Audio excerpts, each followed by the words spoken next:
The top reasons to move to London, Ontario, Canada. This place is growing rapidly and you too might be thinking about moving to the London area. So let's go over the top reasons to move to this city. Number one, London is becoming a major Canadian city, which is wild to me. Like, it's not little old London anymore like it was when I was growing up. This place is growing so fast. I mean, every time I turn around, there's new developments going on, especially downtown. Like, there's new condos here. There's a new condo here. There's another new condo they just built right here. And then they're also building those new twin towers. I think they're called Centros or something weird like that. They're going right on Talbot Street, and they're going to be massive.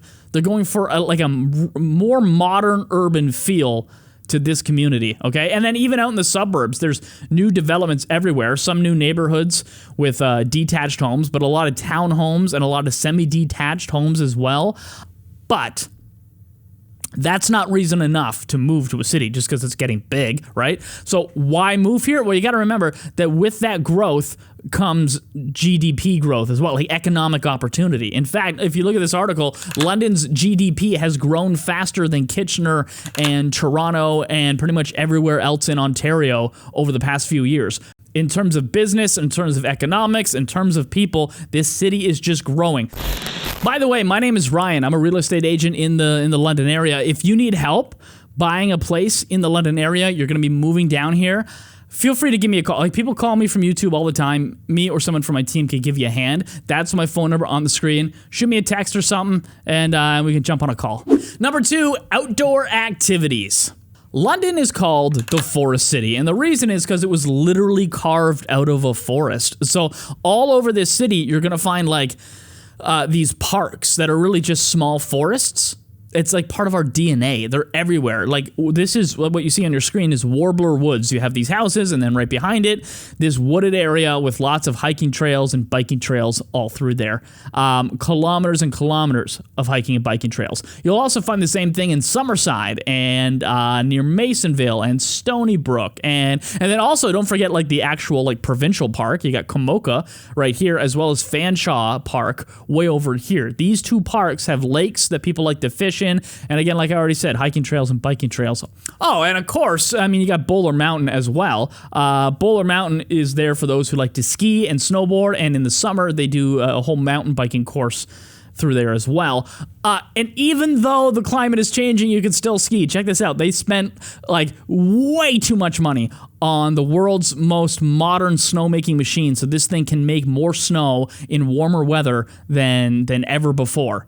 Okay, 17-degree weather, it says this thing can make snow. So technically speaking, you could probably be skiing in May if they let you. Number three, and this kind of goes along with the first point, entertainment. Okay, as this city grows, more and more entertainment comes here.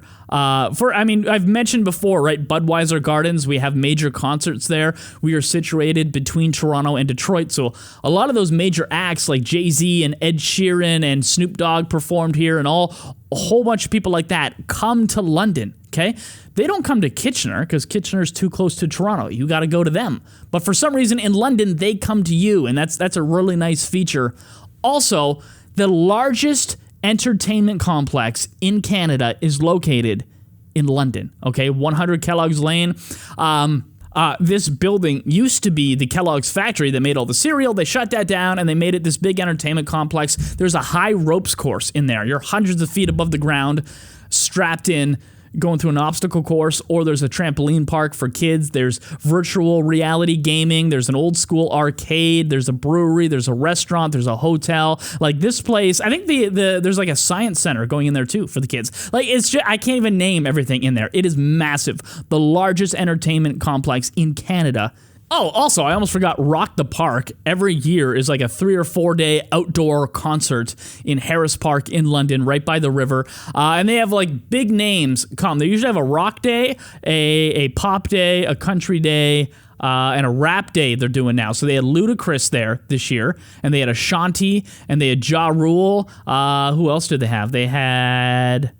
Oh, Billy Talent, Alexis on Fire, Vance Joy, Mumford & Sons, Papa Roach, so many people. And then they also have like the small festivals throughout the year, like Sunfest every year is a big deal. They have food from all over the world, from the Caribbean to the Greek Isles to Italy to everywhere. And you see people in the park cooking over an open flame in the park and serving the food. It's a really cool festival, Sunfest, and there's like a million more. I don't even remember off the top of my head that I could mention, but I'm not going to, okay? Just Google it. There's a million festivals in London. Entertainment is pretty good for a city of 500 and something thousand people.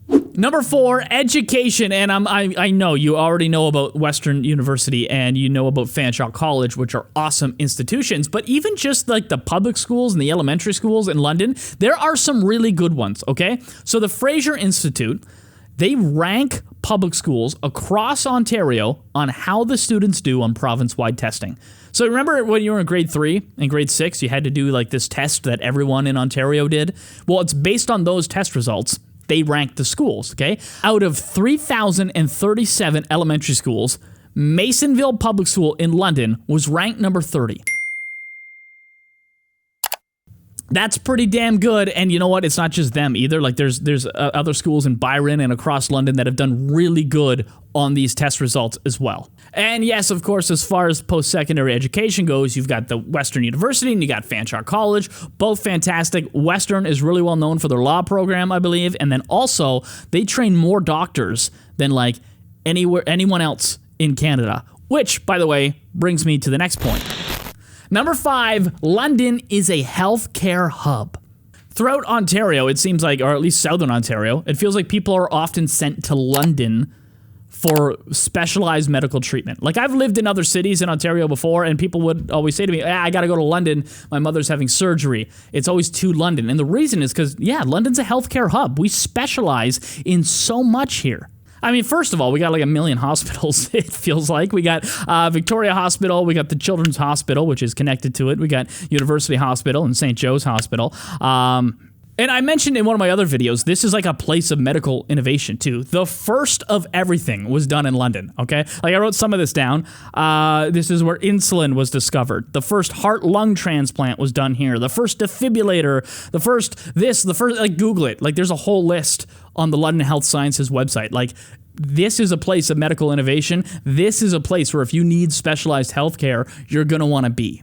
So those are 5 reasons that I quickly jotted down to move to London, Ontario. If you think there's more that I missed, comment below. If you're looking to move to London and you need some help finding a place to live, looking to purchase a property, feel free to reach out to me right there. I am a real estate agent. I help people in London buy and sell houses constantly, and I get a lot of calls from YouTube. You can do that as well.